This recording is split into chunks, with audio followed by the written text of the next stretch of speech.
এই মুহূর্তে অভিষেকের মাথায় ডিম ছুটছে।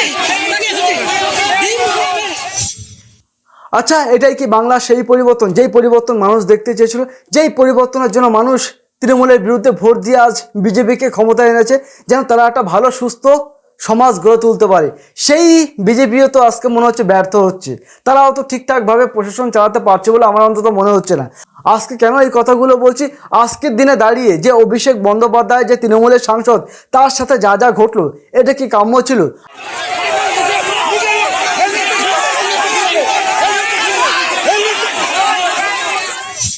একটা সময় আমরা সিপিএমের সময় যা যা দেখতে পেতাম, ঠিক সেই জিনিসগুলো আমরা তৃণমূলের আমলেও দেখতে পেয়েছিলাম। এখন আবার বিজেপির আমলেও দেখতে পাচ্ছি। তার মানে কি এটা বলা যেতে পারে যে যায় লঙ্কা সে হয় রাবণ? মানে ক্ষমতার স্বাদ কি মানুষকে কি পরিবর্তন করে দিচ্ছে? আমি তো সেটাই বুঝতে পারছি না। আজকে আপনাদেরকে একটা কথা বলি, আজকে এই যে অভিষেক বন্দ্যোপাধ্যায়ের সাথে যা যা ঘটলো, একজন তৃণমূল সাংসদ অভিষেক বন্দ্যোপাধ্যায়, তিনি একজন বড় মাপের নেতা, তৃণমূল কংগ্রেসের তো একজন সেকেন্ড ম্যান যিনি, তার সাথে আজকে যেই ঘটনাটা ঘটলো, এটা তো কোনোভাবেই কাম্য নয়। আজকে অভিষেক বন্দ্যোপাধ্যায় তার রাজত্বকালে বা তৃণমূল কংগ্রেস যখন ক্ষমতা ছিল বা তৃণমূলের সরকার যখন ক্ষমতা ছিল, আমি মানছি অনেক চুরি দুর্নীতি অনেক কিছু হয়েছে। তারা ঠিক মতন প্রশাসন চালাতে পারেনি, তারা ঠিক মতন আইন শৃঙ্খলা চালাতে পারেনি, তারা পুলিশকে দলীয় ক্যাডারে পরিণত করেছিল, তারা অনেক অনেক কিছু করেছে আমরা জানি। তাই বলে সেই ঘটনাগুলো যদি আবার বিজেপির আমলেও হয়, তাহলে মানুষ পরিবর্তনটা কেন করলো? তৃণমূল মানুষের সাথে খারাপ ব্যবহার করেছে বা মানুষের পরিষেবা ঠিকঠাক দিতে পারেনি, তৃণমূলের সময় শাসন ব্যবস্থা ঠিকঠাক ছিল না, নানান রকম ভাতার উপরে তৃণমূল কংগ্রেস নির্ভর হয়ে পড়েছিল। আমি মানছি অভিষেক বন্দ্যোপাধ্যায় দল চালাতে পারেনি, তিনি তার আমলে চুরি দুর্নীতি সব কিছু হয়েছে, সেটা সবটাই আমি মানছি। কিন্তু তার জন্যই তো মানুষ তৃণমূলকে পরিবর্তন করে আজকে বিজেপিকে আনলো ক্ষমতা। বিজেপি আজকে কেন ক্ষমতায়? মানুষের যে পরিবর্তন, মানুষের যে উৎসাহ নিয়ে যে বিজেপিকে ভোটটা দিল, যেন বিজেপি নতুন করে সমাজ গড়বে, বিজেপি নতুন করে রাজ্যটাকে আবার নতুন করে গড়বে, তারা আইন শৃঙ্খলা ঠিক করবে, তারা সম্পূর্ণভাবে মানুষকে নিরাপত্তা দেবে, তারা কোনো রকম মানুষের সাথে খারাপ ব্যবহার করবে না, তারা একটা সুন্দর সমাজ গড়বে। সেই বিজেপির রাজত্বকালে, সেই বিজেপির শাসন ব্যবস্থা যদি এরকম একজন সাংসদকে যদি এইভাবে তার সাথে এরকম আচরণ করা হয়, একজন অভিষেক বন্দ্যোপাধ্যায়ের মতন একজন সাংসদ, যাকে সারা ভারতবর্ষের লোক চেনে, যাকে যিনি তৃণমূলের সেকেন্ড ম্যান, সেরকম একজন সাংসদের সাথে যদি এরকম ধরনের ব্যবহার করা হয় বা এরকমভাবে তার উপর যদি মানুষ, কি বলবো, এই মুহূর্তে অভিষেকের মাথায় ডিম ছুটছে। দেখুন, তাহলে তো বলা যেতেই পারে যে তৃণমূলের আমলেও শাসন ব্যবস্থা যা যা ছিল আজও ঠিক একই রকম রয়েছে, শাসন ব্যবস্থার কোনো রকম পরিবর্তন হয়নি। এই যে অভিষেক বন্দ্যোপাধ্যায় যেই বাড়িতে গিয়েছিলেন, সেখানে যখন অভিষেক বন্দ্যোপাধ্যায় সেই বাড়ির উদ্দেশ্যে যান, তখন প্রচুর লোক তাকে ডিম ছুঁড়ে মেরেছিলেন, তাকে হেনস্থা করেছেন বা তার সাথে খারাপ ব্যবহার করেছেন। তো অভিষেক বন্দ্যোপাধ্যায়ের সাথে যখন এত কিছু ঘটছে, তখন কিন্তু কোনো পুলিশ প্রশাসনের লোক সেখানে দেখা যায়নি। কোনো পুলিশ প্রশাসনের লোক একেবারেই, মানে কি বলবো, একেবারে উদাসীন মনোভাব পুলিশের ছিল। ঠিক আছে, যেখানে একজন সাংসদ তিনি যাচ্ছেন একটা এলাকায়, সেখানে পুলিশের নির্দিষ্ট কোনো একটা প্রোটেকশন থাকবে না, সেখানে পুলিশের কোনো রকম প্রোটেকশন আমরা দেখতে পাইনি। এমনকি পুলিশের মধ্যে একটা উদাসীন মনোভাব ছিল। আজকে এই যে বিজেপির শাসন ব্যবস্থা এরকম কেন হবে, আমি তো সেটাই বুঝতে পারছি না। আজকে তো এটা তো হওয়া উচিত না। আপনারা দেখছেন সাহসবেলা আর আমি রয়েছে সুজয়। যদি ভিডিওটা ভালো লাগে না, অবশ্যই আমাদের চ্যানেলটিকে সাবস্ক্রাইব করে পাশে থাকবেন। আমরা যেগুলো সিপিএমের আমলেও দেখেছিলাম, সেগুলো আমরা তৃণমূলের আমলেও দেখেছি। আজকে দেখলাম বিজেপির আমলেও ঠিক একই রকম জিনিস, যেটা প্রশাসনিক ব্যবস্থা একেবারে, মানে কি বলবো, মানে একেবারে মানে খুব খারাপ। আজকে অভিষেক বন্দ্যোপাধ্যায়ের সাথে যা ঘটলো, সেটা প্রশাসনিক ব্যবস্থা খুব খারাপ, না হলে এরকম ঘটনা ঘটতে পারে না। দেখুন, তৃণমূল কংগ্রেসের পক্ষ থেকে স্পষ্ট বলা হচ্ছে যে এটা সম্পূর্ণভাবে বিজেপির একটা প্ল্যান। তারাই এটা প্ল্যান করে অভিষেকের সাথে এরকম ঘটনা ঘটিয়েছে, যেটা তৃণমূলের পক্ষ থেকে বলা হচ্ছে। আর বিজেপির পক্ষ থেকে যেটা বলা হচ্ছে, যেটা মানুষের একটা বিক্ষোভ বা মানুষ চূড়ান্তভাবে তৃণমূলের উপরে ক্ষুব্ধ বা অভিষেক বন্দ্যোপাধ্যায়ের উপরে মানুষ ক্ষিপ্ত হয়ে এটা করেছে, যেটা জনরোষ বলা যেতে পারে। আর এখানে আমি আপনাদেরকে একটা কথা বলি, কোনো জনরোষ বা জনবিক্ষোভ বা মানুষের যে বিক্ষোভ হতেই পারে, সেটা নিয়ে কোনো সমস্যা নেই, মানুষ স্লোগান দিতে পারে, সেটাও ঠিক আছে। কিন্তু ওই যে অভিষেকের গায়ে ডিম ছুঁড়ে মারা, অভিষেককে হেনস্থা করা, তার জামার কলার ধরে টানাটানি করা, তাকে যে চরমভাবে যে কি বলে, তাকে নিয়ে যে যা ঘটলো আর কি, সেটা কিন্তু কোনো বাড়ির সাধারণ মহিলারা বা কোনো বাড়ির সাধারণ ছেলেবেলেরা তারা কিন্তু এতটা সাহস কখনোই পায় না, বা তারা এরকম কাজ কখনো করে না। এটা কিন্তু আপনাদের মানতে হবে। কোনো সাধারণ মানুষ তার যতই রাগ অভিমান থাকুক না কেন, তিনি দূর থেকে দুটো বাজে কথা বলতে পারে, তিনি দূর থেকে সমালোচনা করতে পারে, বরং তিনি যেটা করতে পারে ভোট বাক্সে তার ভোটের মাধ্যমে বা গণতান্ত্রিক উপায়ে তিনি তার প্রতিবাদ করতে পারে, বা তারা দূরে দাঁড়িয়ে দুরকম সমালোচনা তারা করতে পারে। কিন্তু তারা কখনো কোনো সাধারণ মানুষ, অন্তত কোনো সাধারণ মানুষ বা কোনো আম জনতা, সে নারী হোক বা পুরুষ হোক, তারা কখনোই কোনো নেতার গায়ে সরাসরি আক্রমণ তারা করে না, কোনো নেতার গায়ে তারা ঢিল ছুঁড়ে মারে না, তাকে তার কলার ধরে কখনো তারা টানাটানি করে না, বা তাকে নিয়ে কোনো রকম তার গায়ে মারধর বা কোনো রকম তাকে কি বলি আইন হাতে তুলে নেওয়ার মতন কোনো কাজ কোনো সাধারণ মানুষ অন্তত করে না কোনো নেতার উপরে। যদি না কোনো দলের বা কোনো প্রভাবশালী মানুষের যদি ইন্ধন পেছন থেকে না থাকে, বা কোনো রাজনৈতিক দল যদি পেছন থেকে হাওয়া না দেয়, তাহলে কোনো সাধারণ মানুষ অন্তত এতটা সাহস পাবে না যে কোনো একজন রাজনীতির নেতাকে বা একজন হেভিওয়েট নেতাকে তারা সরাসরি আক্রমণ করতে পারে। এটা কখনোই কোনো সাধারণ মানুষের পক্ষে এতটা সাহস হয় না। এক হয় দলীয় কর্মীরা যারা নির্দিষ্ট কোনো একটা দলের হয়ে কাজ করে, সেরকম দলের যারা নিচু তলার কর্মীরা আছে তাদের মধ্যে এই জিনিসটা দেখা দিতে পারে। আবার কিছু সাধারণ মানুষ থাকতে পারে, তাদের পেছনে কোনো না কোনো একটা রাজনৈতিক দৃষ্টিভঙ্গি থাকে, তারা কোনো একটা দল বা কোনো একটা গোষ্ঠী হোক বা কোনো একটা রাজনৈতিক দলের ইন্ধনে বা উস্কানিতে পড়ে তারা এই ধরনের কর্মকাণ্ড করে থাকে।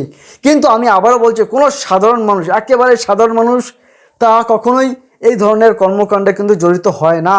তারা সবসময় দূরে দাঁড়িয়ে হয়তো সেই নেতাকে দুটো কথা বললো, দূরে দাঁড়িয়ে সেই নেতার নামে হয়তো সমালোচনা করলো, তার নামে দুটো খারাপ কথা বললো, বা মানুষের সাথে সমালোচনা করতে পারে, মিছিলে যেতে পারে, কিন্তু তারা কখনো না এই মানুষের সাথে খারাপ ব্যবহার বা সরাসরি কোনো একজন নেতাকে তার সামনে গিয়ে তাকে একেবারে তারকে এই ধরনের যে কাজ, যে কলার ধরে টানাটানি, তাকে নিয়ে হেনস্থা করা বা তার উপরে যে চাপ তৈরি করা, এটা কিন্তু কোনো সাধারণ মানুষের পক্ষে সম্ভব নয়।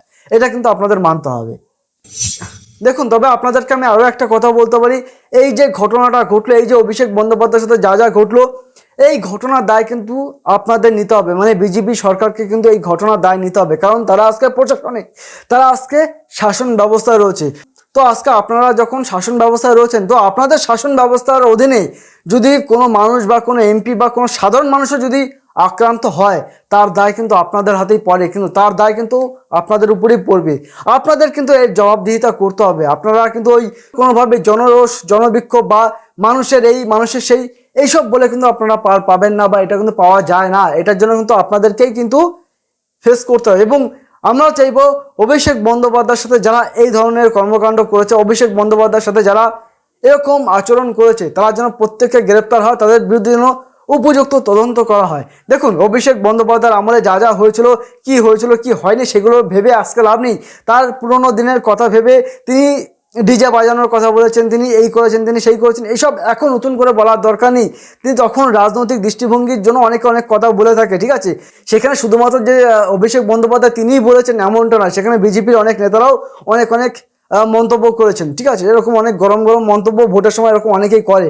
তাই বলে সেটাকে সামনে রেখে এখন অভিষেক বন্দ্যোপাধ্যায়ের সাথে এই ঘটনা ঘটতে পারে, এটা কখনোই বেমানান, এটা কখনোই মান্যতা দেওয়া যায় না। আজকে আপনারা বলতে পারেন যে অভিষেক বন্দ্যোপাধ্যায়ের সময় বা তৃণমূলের রাজত্বকালে এইটা ঘটেছে, সেটা ঘটেছে, ওটা ঘটেছে, সেটা ঘটেছে, এত কিছু হয়েছে, অত কিছু হয়েছে, এই হয়েছে, সেই হয়েছে, অনেক কিছু হয়েছে, আমরা জানি সব কিছু হয়েছে। কিন্তু তার জন্য তো মানুষ সরকারকে পরিবর্তন করে দিয়েছে। তার জন্য তো অভিষেক বন্দ্যোপাধ্যায়, মমতা বন্দ্যোপাধ্যায় যে দল, সেই দলটা তো আজকে ক্ষমতায় নেই। কেন? এই জন্য তো আজকে ক্ষমতায় নেই। মানুষ তো তার ভোট বাক্সের মাধ্যমে তার প্রতিবাদ করেছে। তাহলে আবার নতুন করে কেন তার পুরনো দিনে তার শব্দবন্ধ, পুরনো দিনে তার কার্যকলাপ নিয়ে আজকে কেন তাকে নিয়ে ফের মানুষ তাকে এরকম কার্যকলাপ কেন চলবে? আজকে অভিষেক বন্দ্যোপাধ্যায়ের সাথে যারা এই ধরনের আক্রমণের সাথে যারা যুক্ত ছিল, বা অভিষেক বন্দ্যোপাধ্যায়ের আশেপাশে যারা, দেখুন আজকে এই যে অভিষেক বন্দ্যোপাধ্যায়ের সাথে এই যে যা ঘটেছে, এই ঘটনার পেছনে যারা দায়ী বা যারা এইসব পেছনে উস্কানি দিয়েছে, তাদেরকে চিহ্নিত করে প্রচুর সংবাদ মাধ্যম সেখানে ছিল, তাদের ক্যামেরা ফুটেজ আছে, আপনাদের কাছেও নির্দিষ্ট ফুটেজ আছে, প্রশাসনের কাছেও ফুটেজ আছে। সমস্ত ফুটেজগুলো দেখে, সমস্ত ক্লিপগুলো দেখে যেন তাদেরকে চিহ্নিত করে, আইডেন্টিফাই করে যেন এক করে সবাইকে গ্রেপ্তার করা হয়। এটাই হবে প্রশাসনের জন্য একটা ভালো কাজ। দেখুন, অভিষেক বন্দ্যোপাধ্যায় যেটা বলেছিলেন যে তার এই রাজনৈতিক কর্মসূচি, সেটা পুলিশ প্রশাসনকে তিনি আগে থেকেই জানিয়েছিলেন, তিনি তাদেরকে আগে থেকেই সমস্ত রকম তথ্য দিয়ে রেখেছিলেন। তারপরেও পুলিশ প্রশাসন তার সাথে কোনো রকম সহযোগিতা করেনি, এমনকি তার নিরাপত্তার জন্য কোনো রকম ব্যবস্থা করেনি, যার জন্য আজকে অভিষেকের সাথে এরকম ধরনের ঘটনা ঘটে গেল। এর জন্য কিন্তু পুলিশ প্রশাসনও কিন্তু দায় এড়াতে পারে না, এর জন্য কিন্তু পুলিশ প্রশাসনকেও কিন্তু দায় নিতে হবে। আজকে যদি তৃণমূলের আমল হতো, আজকে যদি তৃণমূলের সে সাম্রাজ্য থাকতো, তাহলে কিন্তু আজকে আপনারা এই জনরোষ বা জনবিক্ষোভ এটা বলতেন না, তখন আপনারা বলতেন যে এটা তৃণমূলের দুষ্কৃতীরা বা তৃণমূল আশ্রিত দুষ্কৃতীরা এই কাণ্ড ঘটিয়েছে আজকে, তাই না? আজকে সময় যেরকম বলছে জনরোষ বা জনবিক্ষোভ হ্যান ত্যান, এর পেছনে কিছু লোক, কিছু স্বার্থশালী লোক বা কিছু ধান্দাবাজি লোক এর সঙ্গে কিন্তু জড়িয়ে আছে, ঠিক আছে?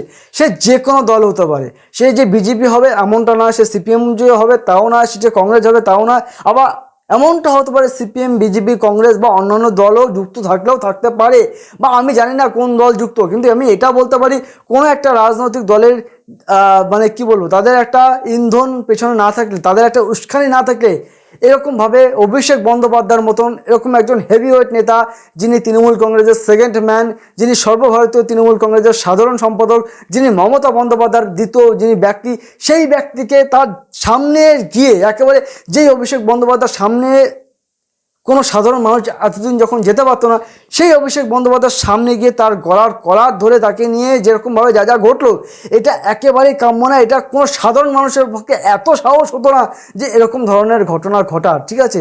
এর পেছনে আমি চাইবো প্রশাসন যেন সঠিক তদন্ত করে এবং সঠিকভাবে যেন তার ব্যবস্থা নেয়। দেখুন, পশ্চিমবঙ্গ সরকারের উদ্দেশ্যে আমি একটা কথা বলতে পারি, শুধুমাত্র যে জনপ্রতিনিধি বলে যে তাদের ব্যবস্থা করবেন এমনটা নয়, সমস্ত মানুষ, সমস্ত রকম মানে পশ্চিমবঙ্গের যত মানুষ আছেন প্রতিটা মানুষের জন্য আপনারা নিরাপত্তার ব্যবস্থা করুন।